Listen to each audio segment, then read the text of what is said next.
18 მომხრე 6 წინააღმდეგი შუახევის საკრებულოს ქართული ოცნების პროპორციული სიის პირველი ნომერი ნოდარ ქარცივაძე ხელმძღვანელებს. გადაწყვეტილება გუშინ შუახევში საკრებულოს სხდომაზე მიიღეს. პირველი სხდომისაგან განსხვავებით, რომელიც 14 ივლისს მუნიციპალიტეტში ჩაიშალა, გუშინ პოსტზე მეორე კანდიდატიც იყო წარდგენილი, ისიც მმართველი კოალიციიდან, თუმცა მან საკუთარი კანდიდატურა კენჭისყრამდე რამდენიმე წუთით ადრე მოხსნა. ჩვენი რეპორტაჟი შუახევითან. შუახევის მუნიციპალიტეტის საკრებულოს თავმჯდომარედ ხმათა უმრავლესობით ნოდარ ქარცივაძე აირჩიეს.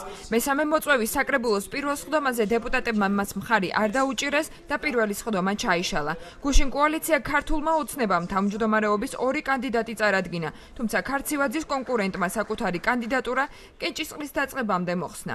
ორივე ვიყავთ ქართული ოცნების პარტიის წევრები, დასახელებული იყო პირველად ბატონ ნოდარი ქარცივაძის კანდიდატურა.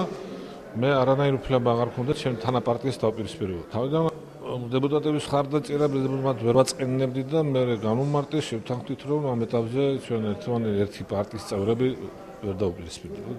კენჭისყრის შედეგად ნოდარ ქარცივაძემ 24-დან 18 ხმა მიიღო. ახალარჩეულმა საკრებულოს თავმჯდომარემ ჟურნალისტებთან განაცხადა, რომ საკრებულოში ცვლილებებს გეგმავს. მე წინასწარ ვერ გეტყვით, რა ცვლილებები იქნება, ჩვენ შევიკრიბებით ბიუროსთან ერთად და ერთად გადავწყვეტ თუ რა სახის ცვლილებები იქნება. რა თქმა უნდა, რეორგანიზაცია მოხდება საშტატო განრიგზე, მოხდება რეორგანიზაცია, ვისაც შეეხება, რა თქმა უნდა, და ვინც გათავისუფლდება სამსახურიდან, ჩვენ ამ ხალხზე ვიმსჯელებთ, ვინც პროფესიონალია, ვინც გამოდგება, ისინი დაბრუნდებიან თუ ასეთები იქნებიან, თუ არა და ჩვენ ახალი კადრები ჩავანაცვლებ. სხდომაზე აზრთა სხვადასხვაობა საკრებულოს კომისიების თავმჯდომარეების წარდგენას, ასევე დღის წესრიგის განხილვას მოყვა. ნაციონალური მოძრაობის წარმომადგენლებმა სხდომა პროტესტის ნიშნად დატოვეს.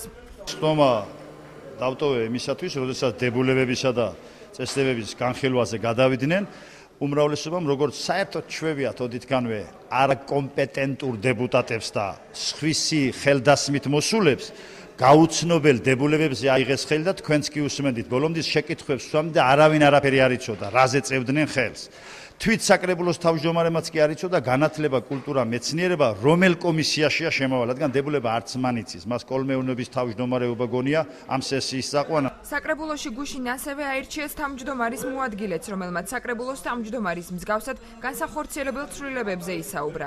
თქმა უნდა, განაცხადება ექნება მოსახლეობას სამსახურიდან წასვლას უბრალო საქმეც არ არის, მაგრამ ეს გათვლილია ზემდგომი ორგანოებიდან ყველაფერი წინასწარ არის გათვლილი და ალბათ ეს რეალური გადაწყვეტილებაა ხელისუფლების. მეოთხე მოწვევის საკრებულოს პირველი სხდომა დეპუტატთა ცხარე დებატებით დასრულდა.